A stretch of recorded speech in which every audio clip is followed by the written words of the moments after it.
marche sur en fait il y avait des manifestations dans un coin et là où ils rentraient dans l'autre.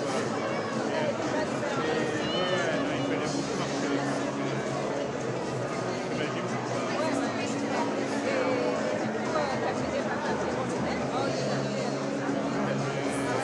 J'ai fait 2 papiers sur Genève, et j'ai fait un papier de crépage dans le magazine.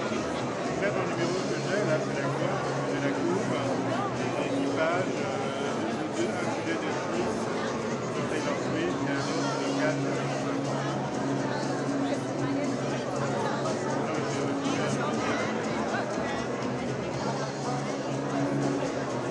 C'est mieux quand c'est comme ça que quand tu crèves la fin, je vais travailler.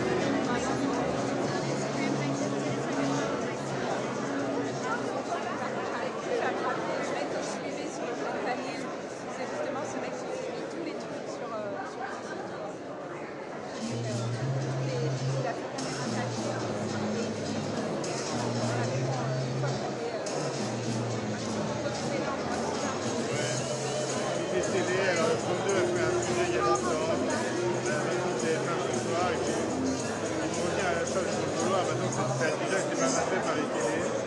C'est sûr qu'en magazine, il y a déjà des reportages, il y a plein de reportages qui existent, c'est sûr. Voir. Moi je le vois beaucoup sur Instagram. Aussi en New York, ça et en France, c'est un problème pour C'est l'américain. C'est l'américain qui paye des addictions. C'est pour ça que moi je suis vacciné là-dessus, tu vois, c'est un truc. Mais bon, c'est vrai que la précédente de desperation, vous savez que le fils de Robert De Niro, là, qui est mort de l'overdose,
de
and labor leader in the Hispanic community, political leader, and our New York State coordinator. Let me introduce William Riley Fernandez.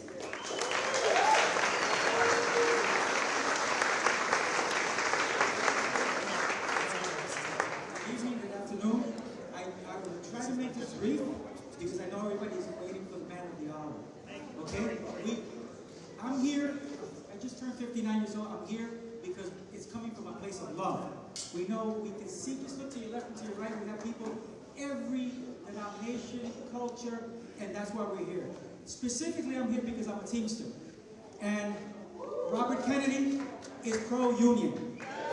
Okay? Unfortunately, our president, President Biden, did us wrong with the railroad workers. And that's the reason why I'm here. And Sean O'Brien, the president of the International, made sure to send a message to the Washington in regards to our negotiations that stay away. The Teamster has it. And if not, 340,000 of us were going to go on strike. No one was going to stop us. Now, with that said, we do have a friend in labor with Robert Kennedy Jr., our next president.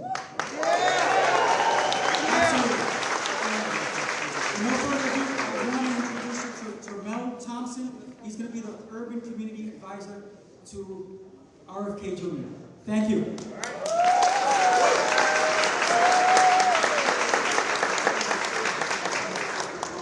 Brooklyn, good evening. Can I hear some noise, please? Hold up. Now, I know Brooklyn, not only because I have it tattooed on my head. I know Brooklyn. And I know Brooklyn can be louder than this. And I don't care if you're from the Bronx, New York City. We have a saying in Brooklyn. It's not where you from, it's where you at. And right now, we're in Brooklyn, New York.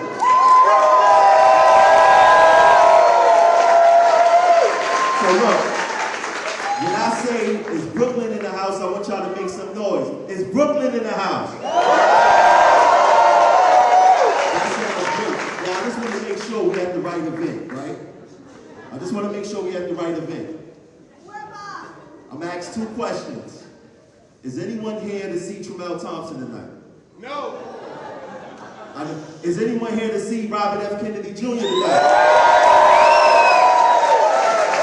Without further ado, our future president of the United States of America, Robert F. Kennedy Jr.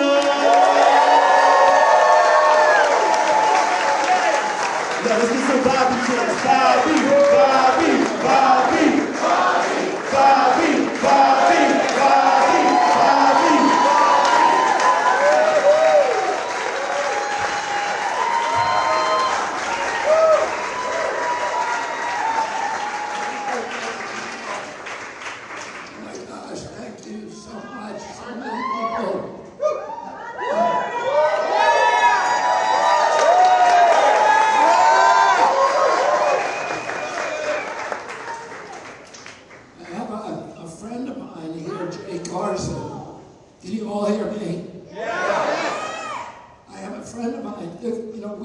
Advertising for this event at 10 o'clock yesterday morning. And we think we have 800 people here.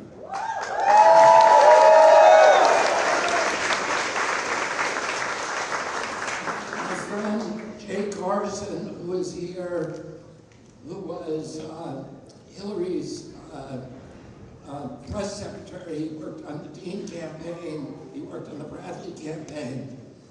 And he said that the crowds that we're getting, that he's never seen crowds like this in August or any other candidate except for Bernie and Obama, who won. So I'm very, very grateful for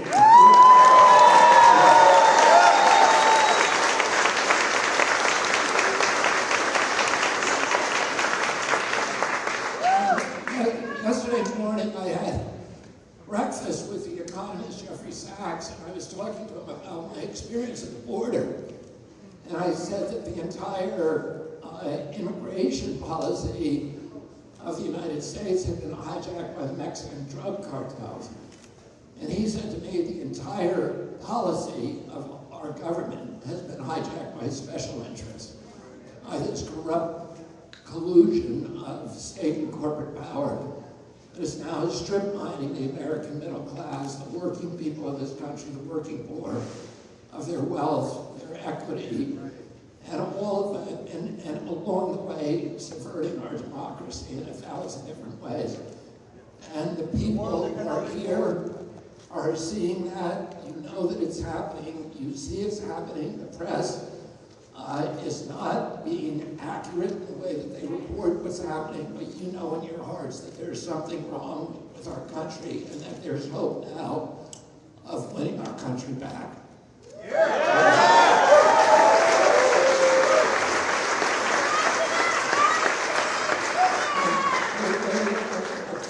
I'm going to just tell you something logistically. We're going to have a Q&A after I talk, and then we're going to do something where I'm going to take selfies with every one of you that wants one. We have a method for doing that, so I can't sign autographs, I can't have long conversations with you. But we did the other day in Charleston, we did 600 people in 24 minutes. And we have a method down, and if everybody cooperates, it'll be like when you board an airplane from a crowded lounge. That's about how it was. We did an opening of our Manchester headquarters a couple of weeks ago, and there was a big crowd there, much bigger than we expected, but I did photographs with everybody afterward, and the last kid in line was a 22-year-old boy. And he said to me that he had never voted before, never participated in politics, but he was getting involved in this campaign. He wanted to work for me because he wanted to have pride in his country, and he wanted to have hope of having a good future for himself.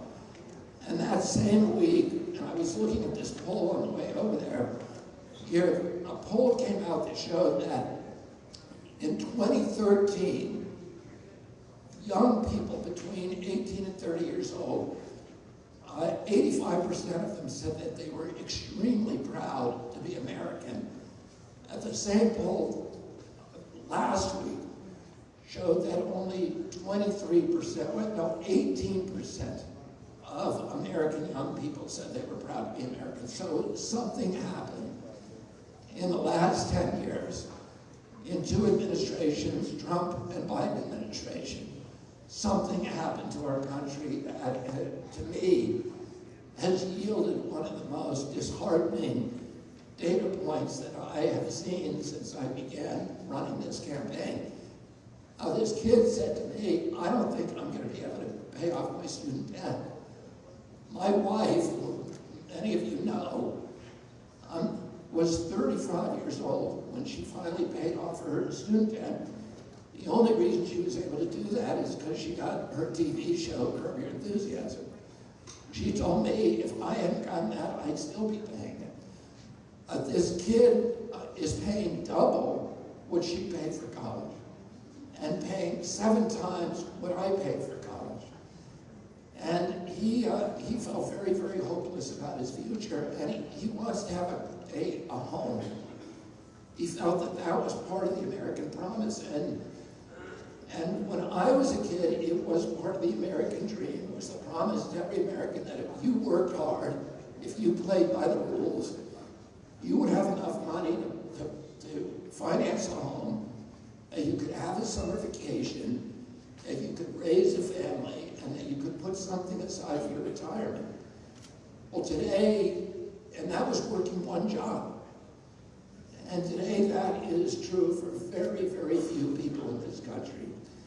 And this kid is looking at a situation right now where the price of homes has gone up from $215,000 2 years ago to $400,000 today. And the interest rates of those homes have gone from 2 or 3% to 7%. That home is costing him many, many times what he could have bought it for 2 years ago. And why is it going up?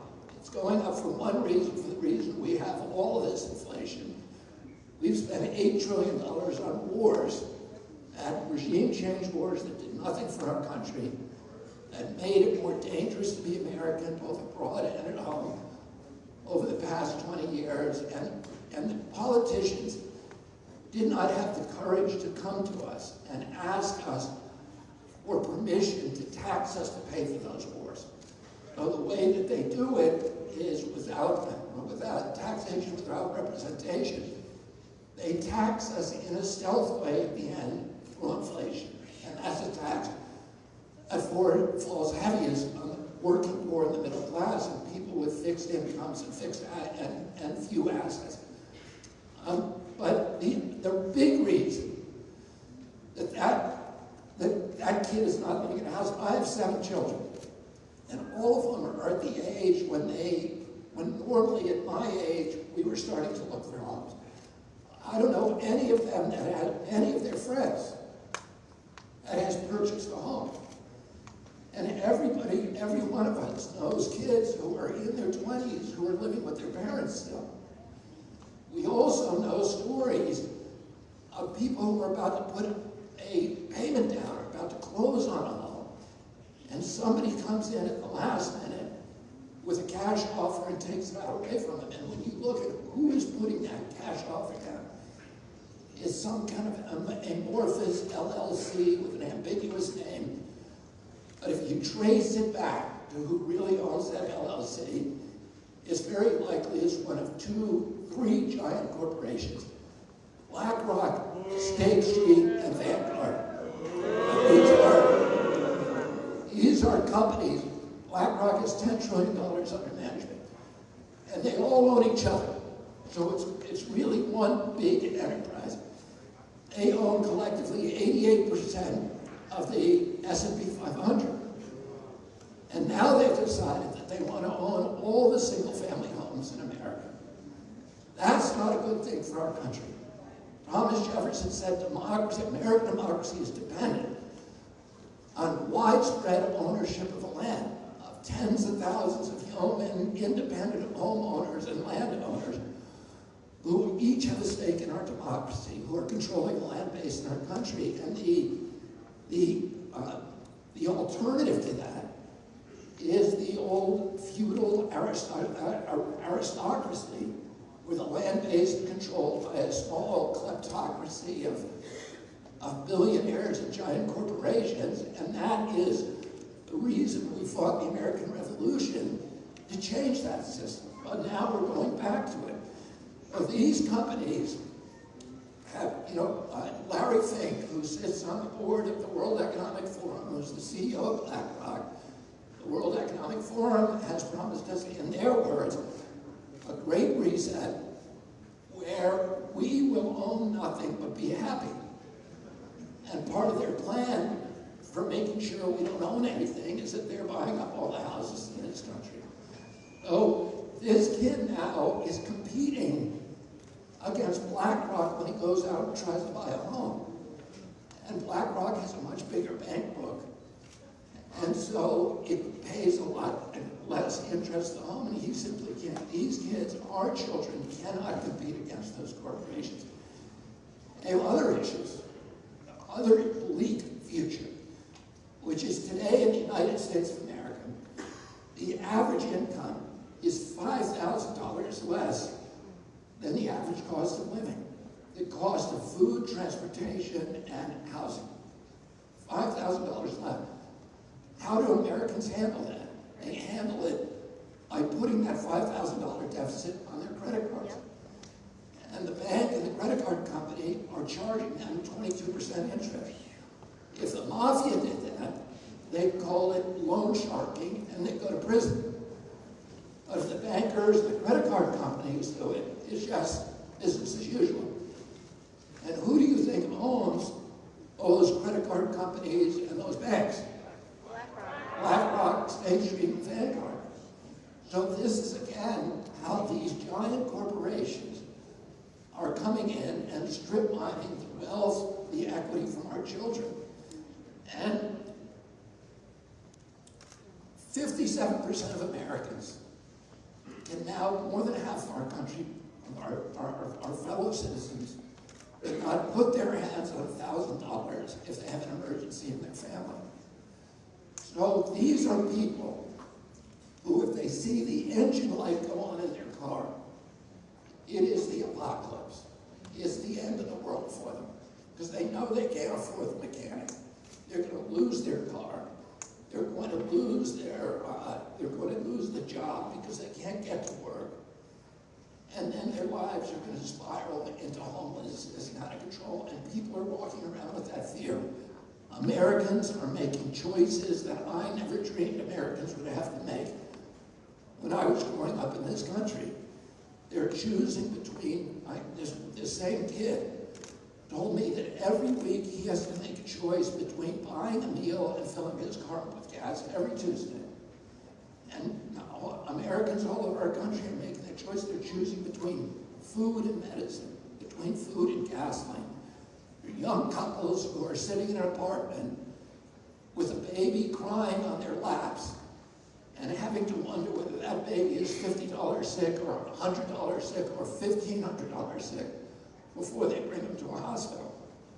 And you all know what it's like, all of us do, to drive around in a car when the fuel gauge is on empty. When that happens to you, you can't think of anything else. It lowers your IQ because you're totally focused on, am I going to make it to the gas station? Now, also, let's heap on that that maybe you have 2 kids in car seats, toddlers in the back seat. Add that to your anxiety level, and maybe you're driving through a bad neighborhood. And add that to your anxiety level. Well, that is the way that Americans are living every day in this country. I'm running against 2 presidents who both served 1 term, and essentially are gaslighting the American people by telling them that they produced a wave of prosperity for this country. They are running on that record. But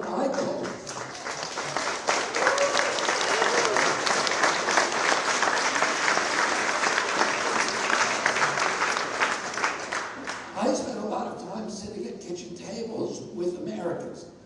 And I did this long before I was running because I'm representing clients who've been harmed by large corporations, whether it's Monsanto. I'm representing 1,000 families in Columbiana County, Ohio, whose lives were upended by the Norfolk Southern spill. I represent people in West Virginia who've been poisoned by a giant zinc smelter down there, and people all over the country were poisoned by PFOAs, particularly in about 10,000 families in eastern Ohio and West Virginia. And I hear the stories and see that what they're experiencing is not prosperity. What they're experiencing is a level of desperation, of fear, of insecurity, of dispossession, of alienation that is atomizing our people, that is fragmenting, that is contributing to this wave of mental illness across the country. I grew up at a time, and I was lucky enough that's called the economist and social scientist called the Great Prosperity. It was a 50-year period after World War II when the American middle class became the greatest economic generator in the history of mankind. When my uncle was president, we owned half the wealth on the face of the earth. We were the greatest exporter in history up until 1971. Everybody wanted our products. When I traveled with my father in Latin America or Europe, people would offer me money for my blue jeans. People wanted American transistor radios. They wanted RCA Victrolas. They wanted our cars were the gold standard automobiles in the world. Everybody wanted them. I remember when I went to, and it wasn't just that we were producing these products that everybody wanted. People genuinely wanted American leadership all over the world. They knew the difference between leadership and bullying. And they wanted our leadership. They believed in the moral authority of our country. I went in 1964, the year after my uncle was killed. I went on a trip to Poland with my father and 3 of my siblings. And at that time, Poland was a communist government, and they did not want us there. We went at the end, my father received an invitation from from a human rights organization. And we went there and visited them, and the Polish government blacked out any mention of our presence in the country in all the newspapers, so the public didn't know we were there. And in fact, before we went to Poland, my mother took us shopping in Washington, D.C., the 3 older kids, to buy presents for children in a Warsaw orphanage that we were going to go visit. And we were very happy to bring all these presents to the kids and excited about it. But when we got to that orphanage, the Polish government had removed all the children so that they wouldn't have any contact with our family. 2 days later, we went to Krakow, and we went to visit the Cathedral of Black Maria. And we were going to visit the cardinal, who was a living saint. He had stood up to the communists, he'd been tortured, he had been jailed. His piety, his dignity, his quiet, peaceful presence had inspired a huge religious resurgence in the Catholic Church in Poland. And for us, the Catholic family, it was an enormous thrill to be able to go to meet somebody who was a living saint, who we knew after he died, he was going to be beatified by the Catholic Church, which he was. And I'll tell you just a little story that's kind of a digression. While we were waiting to see the cardinal, he was sick, and he had to prepare himself for our visit. We were brought into the kitchen by a young priest who was one of his attendants, and that priest spoke very good English. And he made us chicken sandwiches, and then he wanted to talk to us mainly about skiing. He loved skiing, and he wanted to talk about all the American ski areas. He'd never skied in our country. But 40 years later, that priest became Pope John Paul II.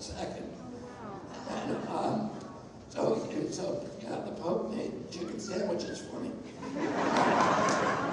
But when we came, we visited the cardinal for 2 hours, and then we were a total of about 4 hours in the sacristy, in the rectory, and in the cathedral.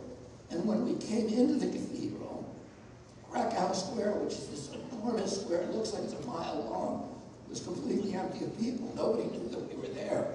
But when we came out 4 hours later, there were 1 million people waiting for us. And the word had spread by word of mouth of our presence there, and the entire city had emptied out to come and greet us.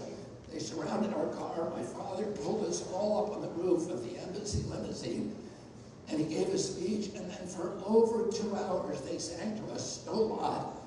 They sang the Polish national anthem, which at that time was a criminal act. You weren't allowed to sing it. And they sang it again and again and again to us. And I saw this electricity in the crowd with tears coming down people's faces and the love they had in the United States of America. I saw the same thing on that trip in Greece, in Italy, in France, in Germany, and Britain. Huge crowds of people coming out because they loved our country. That was good for our national security. It was good for our economy. It was good for the stability of the world. And one of the reasons for that was because our country, particularly in my uncle's administration, had avoided going to war. My uncle said we should never negotiate last year.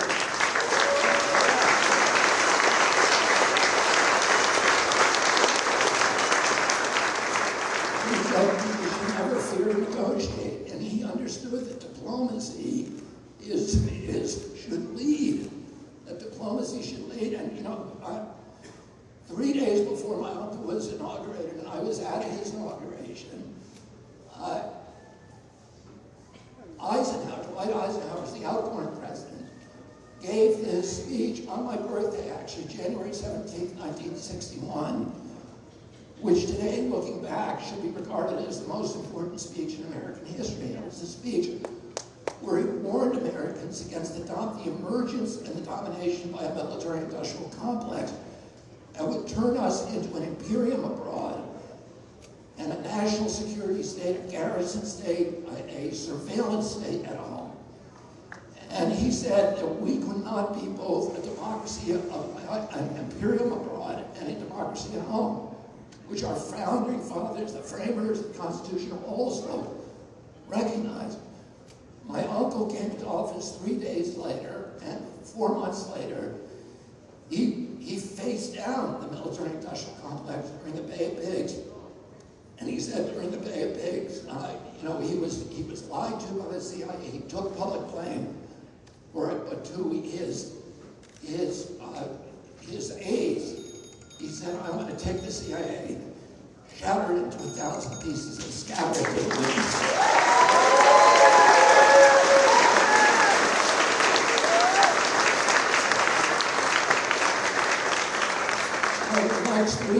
The next 1,000 days of his administration pitted him in a constant battle against his military brass and his intelligence apparatus to keep the country out of war. He told his best friend, Ben Bradley, one of his two best friends, the editor of the Washington Post, he said, Ben Bradley asked him, "What do you want on your gravestone?" My uncle told him, "He kept the peace. That's what I wanted my epitaph." He said, "The primary job of a president of the United States is to keep the country out of war."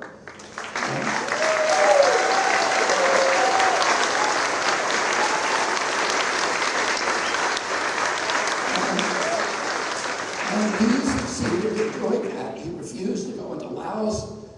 Is Daniel Ellsberg, who was the Rand Corporation and in the Pentagon at that time, said that when he didn't go into Laos, there was a coup d'etat atmosphere in the Pentagon, calling him a traitor to the United States. He refused to go into Berlin in 1961 at the Checkpoint Charlie confrontation. He refused to go into Cuba in 61 and at the Bay of Pigs, 62 during the Cuban Missile Crisis. And he refused to send combat troops to Vietnam. All of his military advisors, without exception, including people he deeply trusted and loved, Avo Harriman and Maxwell Taylor and Douglas Dillon and many others, all told him, "You've got to send 250,000 troops to Vietnam or the government is going to collapse." He said to them, "It's their government. They need to fight. We cannot win their war. We cannot fight their wars for them."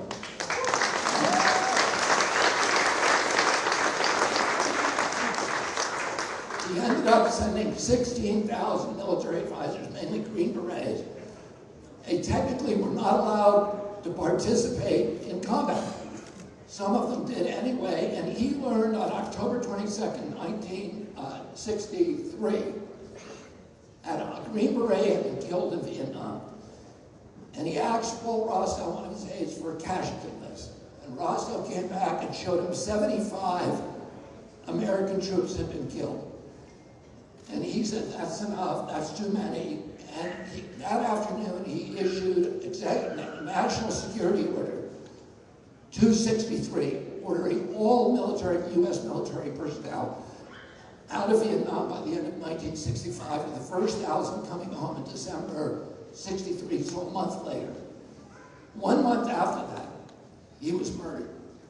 And a week after that, President Johnson remanded National Security Order 263, and within a year, he had sent 265,000 troops to Vietnam. And then, my father ran against that war, ran against the military-industrial complex, was killed in the process. Martin Luther King was killed 2 months before. My uncle, on his own quest for peace, he had become a peace activist, broken with many of the other leaders of the civil rights movement, because he said, we cannot have this war brought. We have to choose between the war of poverty at home and the war in Vietnam abroad. We cannot do both. And the violence and mayhem we are creating over there is going to come home. And the oppression and the totalitarian features of that war will come home. We have to choose between them. He was killed.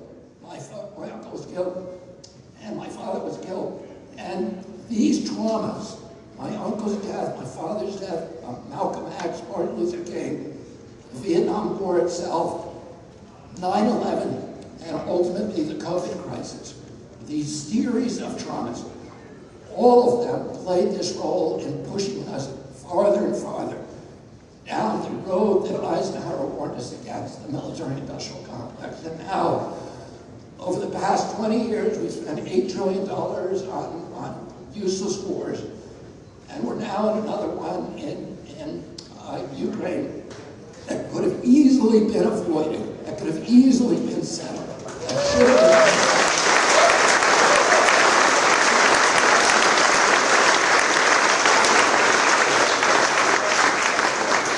My son fought in that war because of his sympathy and admiration for the valor of the Ukrainian people, but it's clear today to many, many increasing number of Americans that we are not there to do a favor for the Ukrainian people.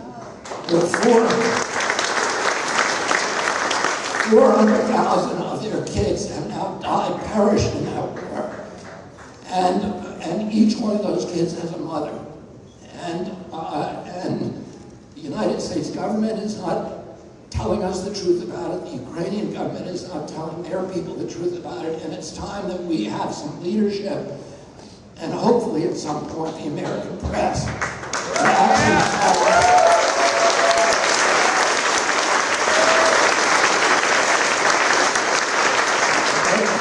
we committed in March $113 billion for that war. The entire budget for EPA is $12 billion. That's what we have for the environment in this country. The entire budget for CDC is $12 billion. We're sending 10 times that to Ukraine. We have a crisis in this country of poverty, of desperation, of environmental degradation. And we don't have money. The same month, in March, that we made that up the commitment to $113 billion, the federal government cut food stamps to 30 million Americans, from $283 to $23, 90% cuts. We told 15 million Americans they were being cut from Medicare. But and that same month, the Fed printed $300 billion unanticipated to pay for the bailout of the Silicon Valley Bank. So, Mitch McConnell, and now President Biden is back in the Senate asking for another $24 billion, and it's never ended. And Mitch McConnell, when he was asked, do we really have enough money to pay for this war? He said, well, don't worry, the money is not really going to Ukraine. It's going to U.S. military contractors. So we acknowledge it's a money laundering scheme.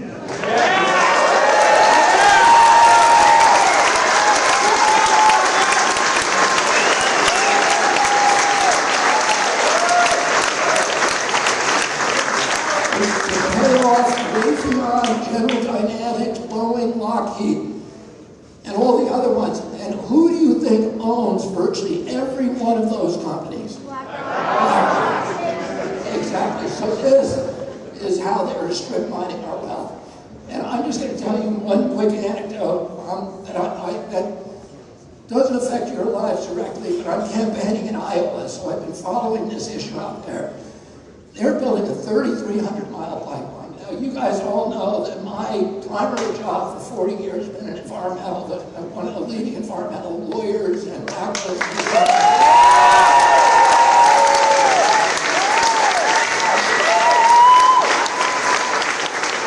I want to see the environment protected. Carbon capture, which is the primary focus of President Biden's environmental climate program, is a boondoggle. It is a flim-flam. It is actually,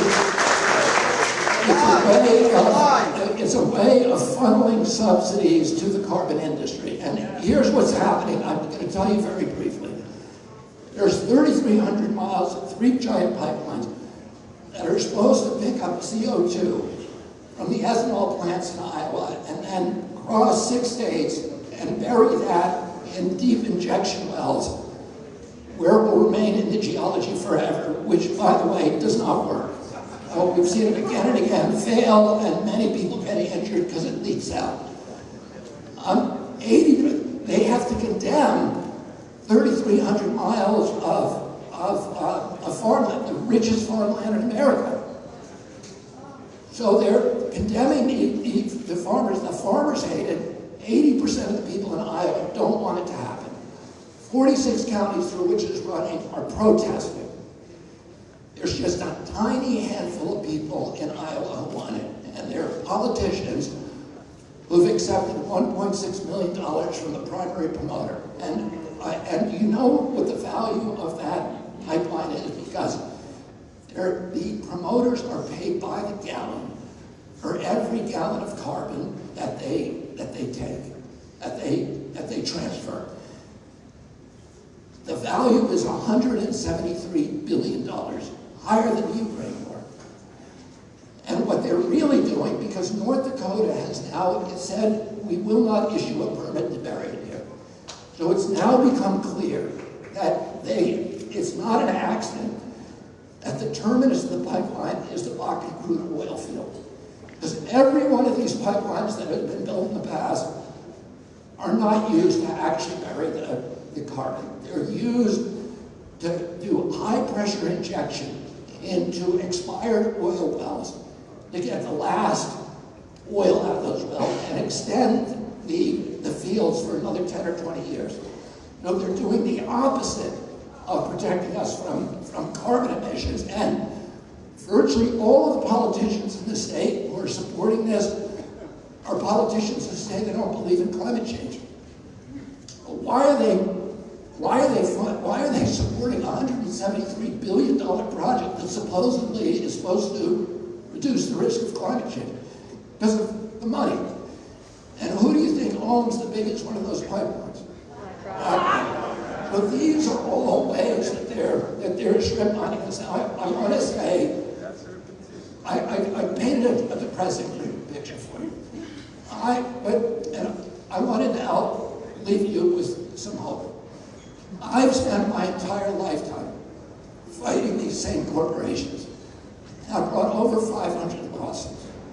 That successful lawsuits.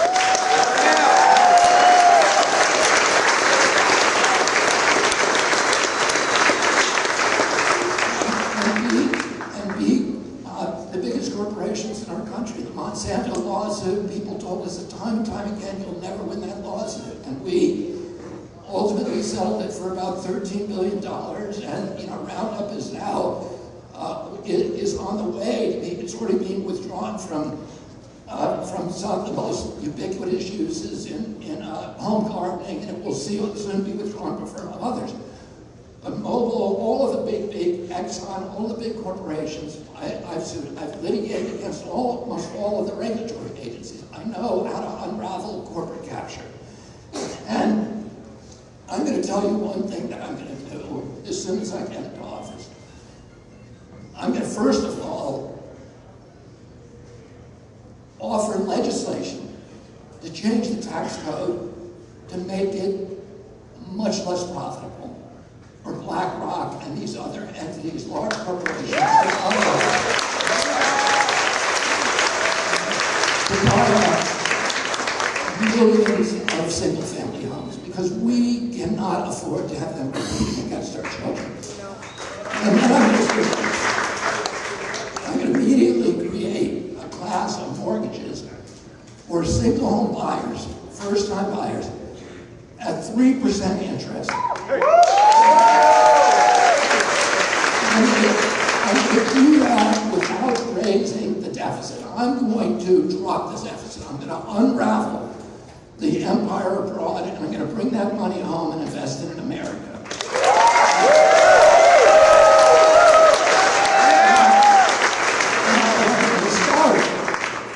I start by launching a housing boom in this country. The great prosperity that I talked about was started with a housing boom after World War II that let thousands of millions of returning soldiers buy a home at very, very low interest rates. It got every American to a home. And I'm going to do that by this. You know that if you have a rich uncle and he agrees to co-sign your mortgage, you can get a much better rate because the bank is basing that mortgage not on your lousy credit rating, but on your rich uncle's credit rating, which is much lower. So I'm going to give every American a rich uncle.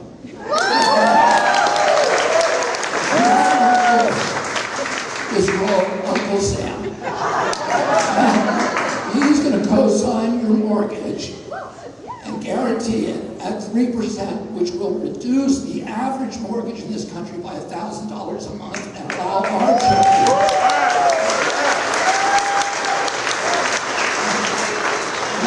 our children to compete against BlackRock.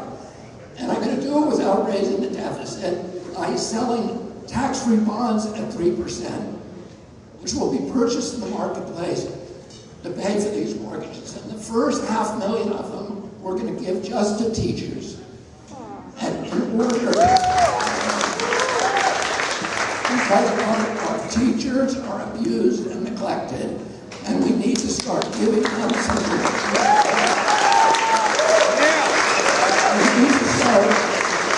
We need to start recognizing that they are performing the most important job in America.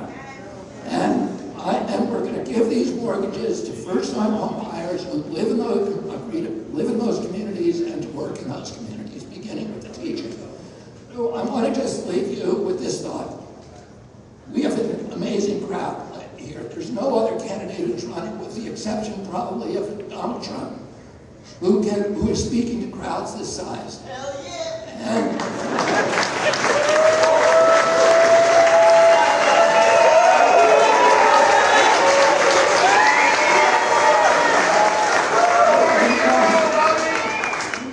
my father ran for president. Everybody said he couldn't run, and he in fact didn't believe he could run because he was running against the entire infrastructure, power infrastructure of our country. He was running against a Democratic president of his own party, like I am. He was running against the war machine, like I am. He was opposed by the big city mayors who had supported him in 1960. He was opposed by the labor unions who were all embedded in the DNC. He was opposed by the New York Times, by the Village Voice, by all the liberal media, as am I. But I even have a bigger uphill. And my father ended up winning California, and I believe that he would have won the election.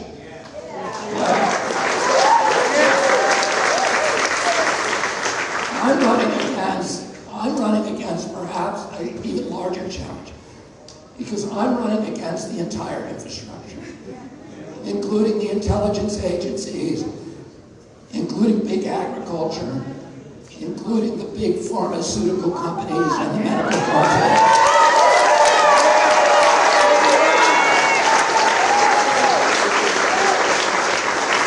And including the media, who is either aligned with the DNC or largely dependent on pharmaceutical advertising. And they know that day one, I am signing an executive order banning pharmaceutical advertising.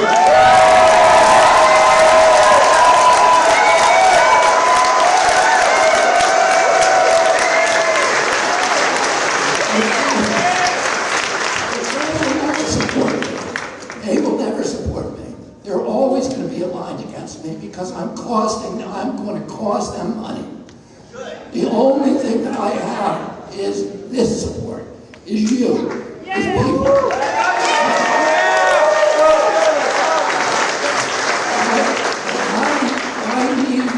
I need you to do everything that you can over the next 2 months. To go on our website, contribute if you can, make sure that we have your email, call your friends, ask them to do it, sign up as volunteers. We already have 160,000 volunteers all over this country. We can do this fast. I need your help, and I need you to get out, and this is our chance to take back our country, all the values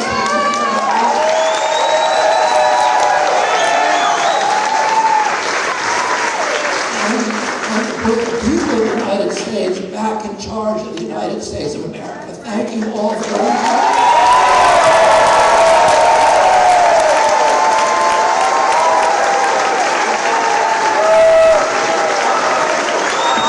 Bobby, Bobby, Bobby, Bobby, Bobby. Now look, this is what I need everyone to do. I need everyone to go to Kennedy24.com, right? Now I need y'all to donate to the campaign. If anyone show me that they donated $3,300 today, I'm gonna let y'all skip the line and get a picture with Bobby. But everyone in this room is stakeholders in this campaign. We need to get this man elected. He is the change that we all want to see. We are America strong. And guess what? Bobby is not only my friend, he's America's friend. And we're going to make sure we get him elected. Let's go!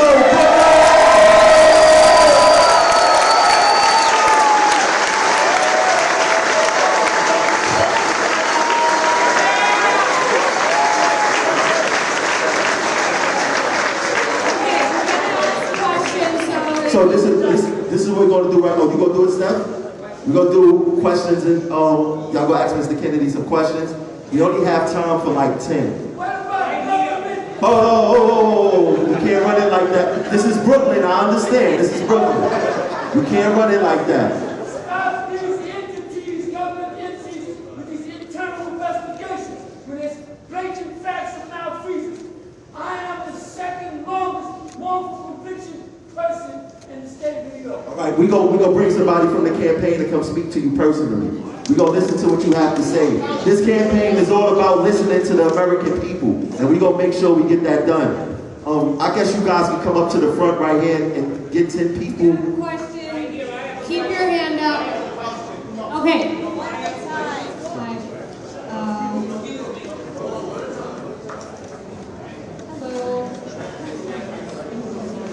Hello. Well, the gentleman who needed some attention, will you go to the corner there, and we'll send somebody over to talk to you and figure out what we can do for you.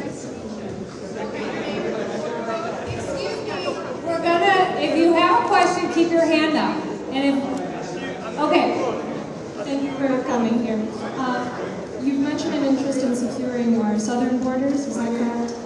What are you planning on doing with the migrants that are already here? The question is, what do we plan to do with the migrants who are already here? We need, before we figure out, the migrants are already here. This is a huge, heartbreaking humanitarian crisis. And because I watched them come over the border, I watched in a 2-hour period, 300 people come over the border. Almost none of them were from, only 2 of the families I watched that night between 2 and 4 o'clock in the morning were from Latin America. Most of them, about half of them were from Africa. The other half were mainly from Asia, from Azerbaijan, Kazakhstan, Pakistan, Afghanistan, Tibet, China, India. They did not have I talked to every family, and none of them, only 2 families had asylum claims. The rest of them said, we're here because we want to work.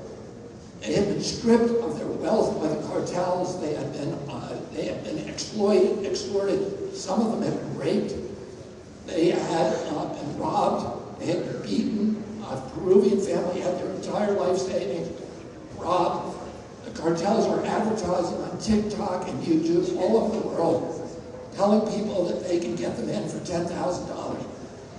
The people get to the border, they come across the Border Patrol, who are absolutely disheartened and depressed. 9 of them have committed suicide over the last year, according to what they told us. Bring them to the airport, put them on an airplane, and get them a ticket to any destination in our country. 100,000 have come here to New York City. These are people who have no legal status. They are being exploited by unscrupulous employers. They're being paid $5 or $6 an hour, which is not enough to live in. They're living on our sidewalks, and as most of you know, Eric Adam, the mayor, out of desperation, is putting these now on Randall's Island. We have kids in this city who were deprived of their ability to play sports for 3 years. Yep. Some of them would have been on sports scholarships. Yep. So they had the tremendous advantages taken away from them. Absolutely. And now they can't play on the sporting fields because they're being occupied by migrants. We cannot solve that problem until we seal the border, because we cannot go back and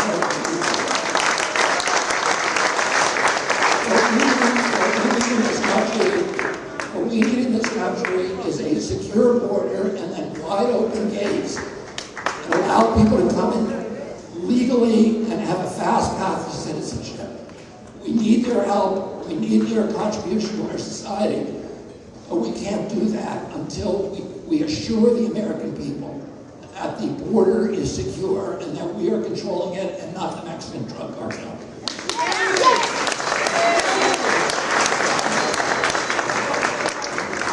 Okay, so a predecessor before always talked about Joe the plumber. I'm Yolanda the podiatrist, and I have to be non-par just to stay alive. And you talked about not being in the pockets of big pharma. What about the big insurance companies? I have to be non-par just so that, not participate in insurance companies, just so that I can stay afloat, so that I can pay my employees, so that I can run the practice, and so that I can give quality health care. And I find that all these politicians are deep in the pockets of these big insurance companies. They have the lobbyists. What are you going to do for the doctors so that the doctors can actually give quality health care and not have factories or practices? So that we can actually provide quality health care. What are you going to do about that? Well, the insurance companies are part of this giant medical cartel that is driven by corruption, driven by, and I could tell you stories all day about my encounters with the insurance industry and how corrupt they are and how little interested they are in actually making Americans healthier, which shocked me, because I thought, well, they're an insurance company, the sicker we are, the more they have to pay out. But one of them, the executives, actually explained it to me. He said, because I was talking to him about the chronic disease epidemic and the actual exposures that we can make Americans healthier. The chronic disease is the biggest cause of medicine in the United States. 80% of the $4.3 trillion we spend on medicine is chronic disease. And I thought the one industry that may want to have us be healthier, because pharma loves us sick, but I thought that insurance companies should want us well because it will cost them less. And this insurance executive said to me, he said, if you're Lloyd's of London, do you think it's a better thing for you if there's one shipwreck a year or if there's 500 shipwrecks a year?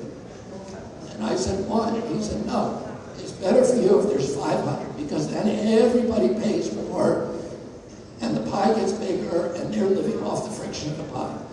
We have an entire medical cartel and the insurance industry is part of it that are ravaging our population and not providing us the service they're supposed to. And my promise to you is that I'm going to clean up that corruption.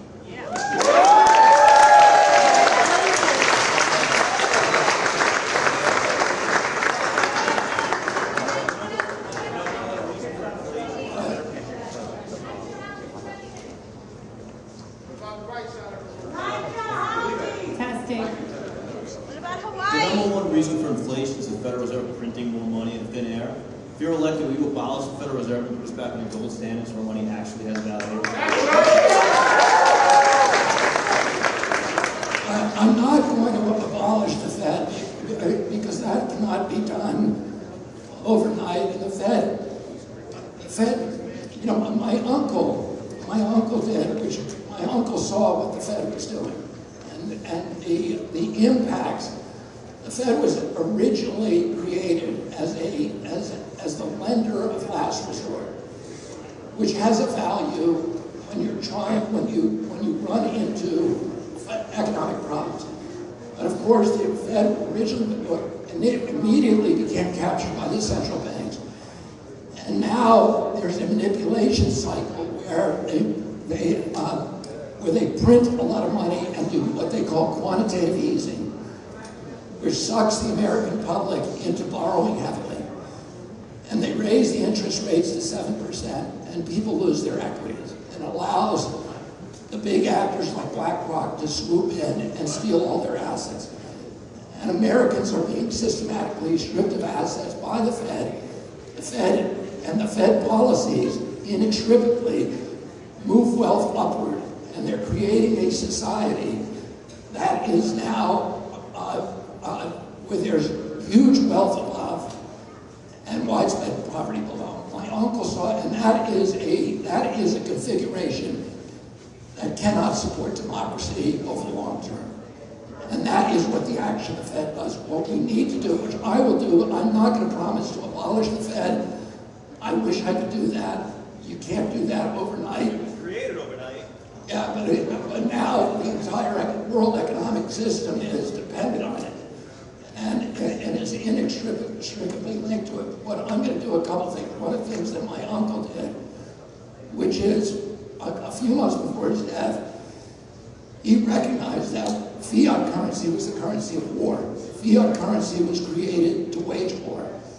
And it was shifting wealth upward. And he created the silver certificate and the gold certificate, so that there would be at least some base currency available to the American people that would inject discipline into the market to curtail at least this practice of just printing as much money with no impact. I'm going to issue a series of treasury notes that are rooted in base currency, including Bitcoin, silver, gold, platinum, and other base currencies, at least partially, so that Americans will have an option of buying T-bills and of borrowing and of attaining assets that are rooted in base currency, so that they're more of a hedge against inflation. And that will inject discipline into the market. But we need a lot more than that. We need to stop printing money, and that means initially we need to wind down the empire abroad. We have 800 bases abroad. China has 1.5. And each one of those bases is an opportunity for new wars and new spending. And we have an intelligence apparatus and a military apparatus that their function now, as my uncle recognized, is simply to provide the military-industrial complex with a constant pipeline of new wars that we end up paying for. Mr. Kennedy. Yeah. Two quick points. You mentioned about the real estate prices. I just want to let you know, in Queens and Brooklyn, it's about $575,000. In Nassau County, it's close to $625,000. Scott, it's okay. All right, and then the other part is in Suffolk, it's just a little bit less. So when you mentioned about the 3%, that's amazing. If we could do that for folks. And the other quick thing I wanted to tell you is, and I hope this is not out of line, I drove 2.5 hours to meet you tonight and get your autograph. Your mom signed for me in the past, as did Rory, your cousin. So I would be honored if you would please sign this in my collection. All right. Thank you. Next question.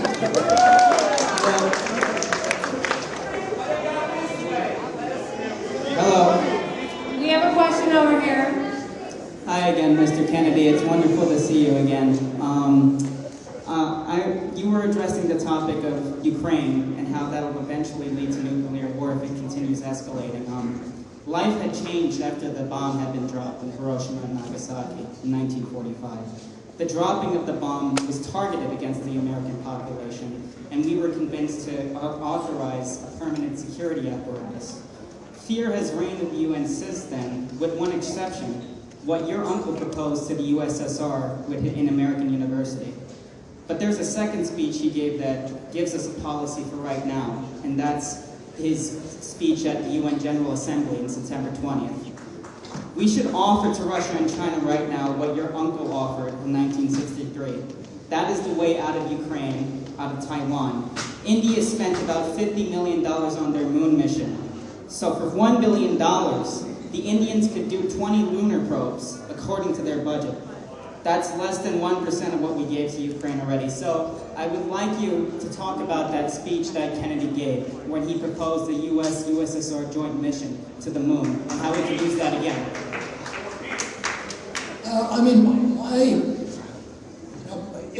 First of all, if I get into office, I'm going to negotiate a settlement immediately to the Ukraine war. I'm going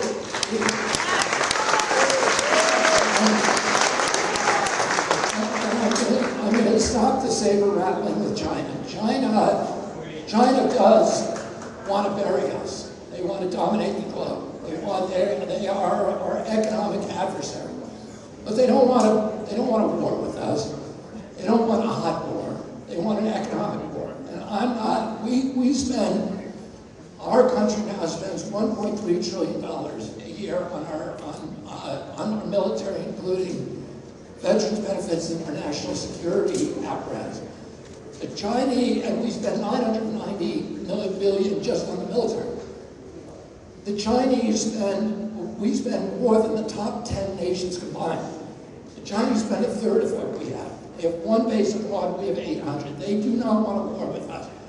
They want an economic competition, and they're winning that right now because we are projecting military power abroad rather than economic power. My uncle wanted to project economic power, and that's why he got his popularity around the world. Over the last 8 years, we spent $8 trillion bombing ports, bridges, schools, hospitals, roads, and houses. During that same period, China spent $8 trillion, the exact same amount, building ports, roads, schools, bridges, and hospitals. And guess what? Because of that, China is now the #1 creditor in virtually every nation in Latin America and almost all the nations in Africa. China is leading BRICS, which BRICS was only created because of the Ukraine war, because we militarized and weaponized our status as the world's reserve currency. And it's not helping us. The worst part of the outcomes of that war are not only that we've made ourselves risking nuclear exchange with a country, Russia, that has 1,000 more nuclear weapons than we do and much better weapons than we do. Weapons that actually can shoot down other weapons, which is very doubtful ours can. We're tangling with the Russians. We have their backs to the wall. And we're toying with Armageddon, but also we've pushed Russia now into a loving embrace with China, which is the worst possible foreign policy outcome that we could imagine. And we've created BRICS, which is competing with the US dollar, and now has 11 nations, controls 47% of the world's population, 30% of GDP, and it's clear that it will now control about 90% of oil production because the major players, Iran, Russia, Saudi Arabia, are all members of BRICS. So we are digging our own grave with the Ukraine war, and we need to get out of that war, and we need to compete with China. My uncle wanted to compete using economically around the globe. He said, I don't want an African child or a Latin American child when they hear the name United States of America to think of a man with a gun and a military uniform.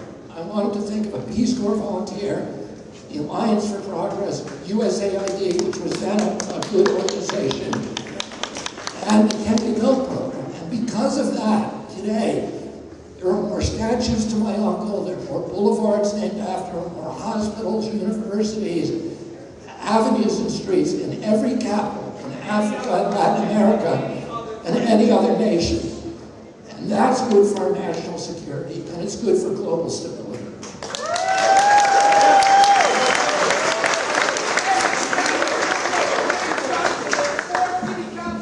Okay, we have one more question. Excuse me.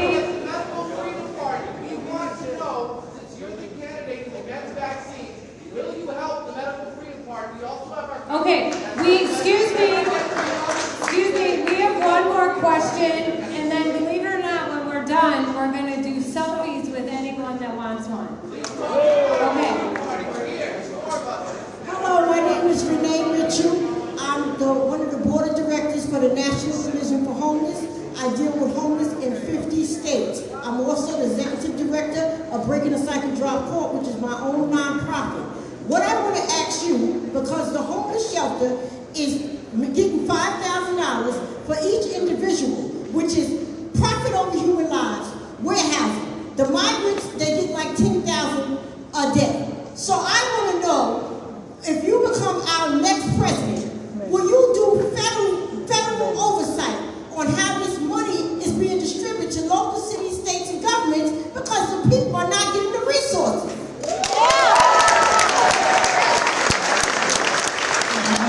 My answer to that is yes, I will. And I want Stephanie to get your name and address, or Jamel to get your name and address. All right. Well, I'm going to invite you to the White House and you and I are going to talk about it.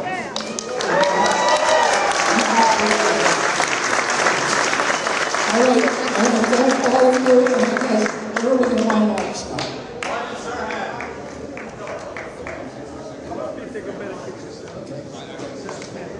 All right, we're going to move some of these gates around, and then everybody's going to get a chance to take a picture.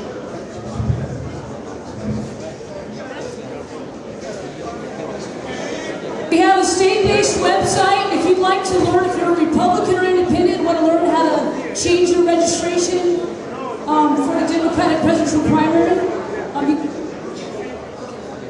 we're going to be doing a group photo right now. If you want to write up. Go, Bobby!